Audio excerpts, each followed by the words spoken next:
Махсус кием, күзлек, яссы табанлы оя киеме. Имтихан тапшыру өчен белем генә түгел, билгеле бер кагыйдәләрнең үтәлеше дә мәҗбүри. Игътибар үзәгендә 3нче курс студентлары. Алар автомеханика фәне буенча имтихан тапшыра. Мин килгәнчектән техника яратам, шуңа күрә автомеханик сайладым. Мин бу техниканы күп нәрсә өйрәттеләр. Мин бу техниканы бетергәчтен любой эштә балам. Чөнки хәзер илдә эш фәннәре кирәк. Башка еллардагы чыгарылыш студентларыннан аермалы буларак, Илнар уку йортын бетерү турындагы диплом белән беррәттән сертификатлы да булачак. Ул WorldSkills стандартына тиң. Бу техникум яңа төр имтихан алуга тендер отып, җитештерү мастерскойларын заманча җиһазлар белән тәэмин итү сәбәпле тормышка ашкан.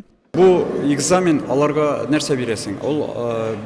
Алар экзамен биргәч алачаклар WorldSkills сертификаты һәм аларның уже рейтинглары эшкә урнашканда күбрәк булачак. Мин WorldSkills конкурсының эксперты булып участвовать иттем инде, катнаштым үткән ел һәм быел катнашачакмын.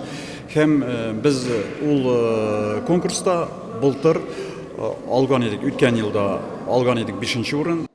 Имтихан тапшыручылар 21 кеше. Олар автомобильгә компьютер диагностикасы ясый, электр җиһазларын, идарә итү системасын тикшерә. Барлыгы 6 модуль. Студентларның белеменә республика имтихан алу комиссия әгъзалары, күзәтүчеләр һәм экспертлар бәя бирә.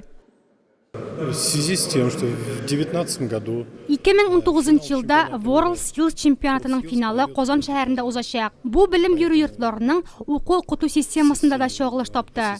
Укучылар барлык модульләрдә эшләү буенча яхшы нәтиҗә күрсәтте. Димәк, биредә белем бирү сыйфаты югары дәрәҗәдә. хорошие знания.